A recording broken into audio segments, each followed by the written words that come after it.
Hello, everybody. This is Virgo Legend, aka Gregory Upton, and this is another episode of That's the Drama. It's been a long time since I made a recording, and that's in light of a lot of changes in my life, which is the topic that I wanted to talk about. Is basically about change.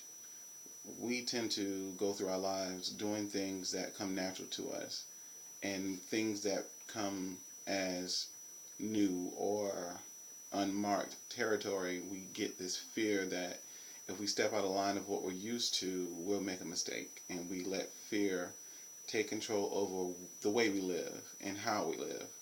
For a long time, I think I've gotten accustomed to being a certain type of person, living a certain type of way, and anything that got me out of that just seemed to be wrong.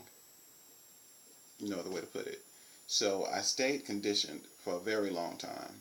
One aspect of that was staying in my pain, staying in my past, and holding on to things that hurt instead of letting things go. Because when you hurt and when you're so used to pain, to find happiness and to release that pain makes it seem like you're not living the truth. And for me, pain has been something I've become so used to that happiness seemed to be a rarity for me. So a lot of things that I decided to do later on in my life, which are things that I'm doing now, which is coming back here, moving back to Atlanta, Georgia, leaving behind a newfound sense of life and independence, leaving new friends that became family to me. That was all scary, and it was an emotional decision, but I made it, and I'm better for it in a lot of ways. I still miss my family, of course. Um, it's just so amazing to meet people that you don't know and they become so important to you. And it shows you that no matter the pain, no matter your past, no matter the things you've held on to for so long, there's still a light inside of you, and it still brings people into your life, and it makes you a stronger person. It makes you realize that there is no need to hold on to that pain anymore. So I changed, and for that change, I'm happy all the time. It's less of a burden to enjoy the small things.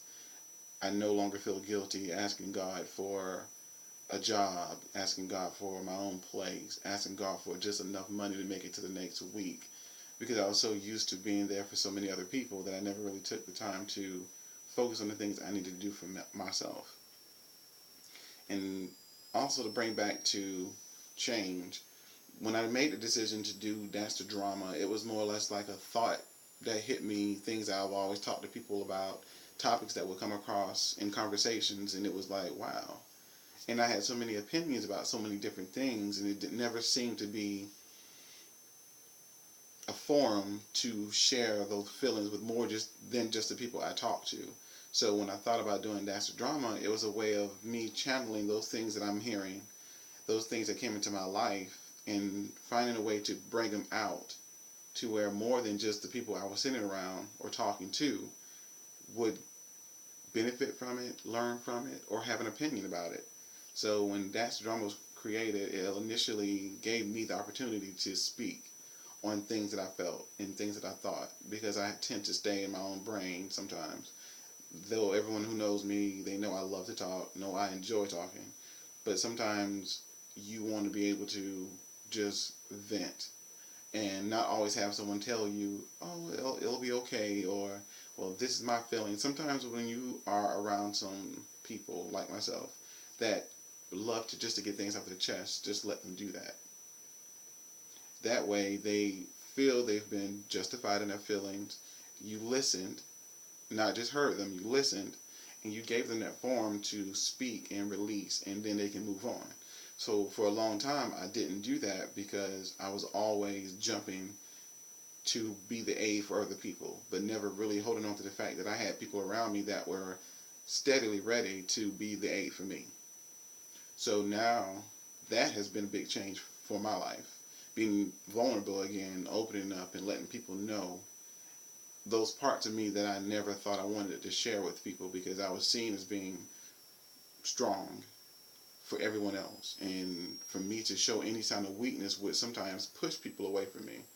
But the people that never let that change how they viewed me, became the people I really hold on to, and those people are very important to me in my life now. And I call them family, and I still stay in contact with them. I miss them, they miss me, and it makes me feel like I have more than one home now. So the thing about change is, it's not productive if you're not doing it for the right reasons. It's not something that's going to really last forever if you aren't really sure of what you're changing for. When you make an initial step towards doing something that's different, that's out of the ordinary for you, that's not conditioned in the way you condition your life, if you're not certain about that change, then you wind up going back to what was normal, what was in your mind necessary for your life, because you've conditioned yourself to be a certain way. The thing that I love about life, and the thing I love about the fact that you never really know what's going to happen. And people say all the time, "Oh, I know me. This is where I am. This is where I'm always going to be." That's so not true. When you get into a relationship with somebody, for instance, you feel betrayed when that person's different than from the moment you met them. But you don't realize that people change every single day. One decision can make them an entirely different person from the moment you met them. And to be more personal, my relationship with Chris, that's what it was for us. We met each other under different circumstances. We both were holding on to a lot of our own pain and our own past and struggles. And when we found one another, we made each other our sanctuary. And it's not really a great thing to do when you're in a relationship, because if you have two people hurting and they're both feeding off of one another, when you realize that it's time to change, you don't know what to do. So for a long time, we would break up and get back together again, break up and get back together again, and then every time we got back together, the relationship was different because we always lost something when we got back together. So when we finally made the decision to stop the cycle and become what we should have been in the first place, which is soulmates, friends, our relationship is so much stronger now, and we love each other so much more now. We're no longer together romantically, but if I need him, I can call him anytime. If he needs me, he can call me anytime. We are very vulnerable to one another. We share everything with one another. And it's a learning process for me, because breaking up, that would be it for me. There's no need for us to be friends. I don't know what you're doing. I don't want you to know what I'm doing. So this is all new for me too. So I'm looking at this person I shared almost 4 years with. Now he's moving on in his life, and now I'm moving on in my life. And for a while it was hard to adjust to a change, when knowing he was on the phone with someone else, or knowing that he was going off and I wasn't sure where he was going. So it was still that whole holding on to what was so normal and so conditioned in our lives. And it was a struggle for him as well. But now we both relocated back to Atlanta around the same time. We live separate lives, but we still live together in a sense of emotional support, spiritual support, friendship, and just knowing that someone's out there rooting for you, and someone's always going to be there for you regardless of what you're going through. And that's what we've gained from the knowledge of being together as long as we've been together.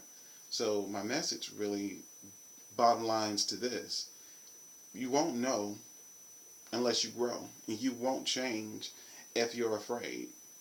So if you want something different in life, you are the only one that can control that. If you're in a relationship that you don't feel you need to be in, get out of it. If you're in a relationship where you feel things aren't working out, figure out what's wrong and work together to make it work. If you're at a job that you hate, figure out a way to get out of the job. If you have a career that you want, go after it. If you have a talent that you know you have and you want so badly to embrace it, but for some reason you're scaring yourself, let that fear go. God has instilled so many things in us, and we never really truly tap into our full potential because we terrify ourselves. No one's going to stop you from doing what is destined for you but you. So, in closing, change is never a bad thing. It may be a shock, it may make us stumble, but it will never make you fall if it's change for the right reasons. So, just keep in mind that drama is life. Every day is drama, but it doesn't mean you have to be the drama. You can experience it, learn from it, but don't embrace it and become it. So, until next time, be well, be strong, be original, be yourself. Peace and love to everybody. See you soon.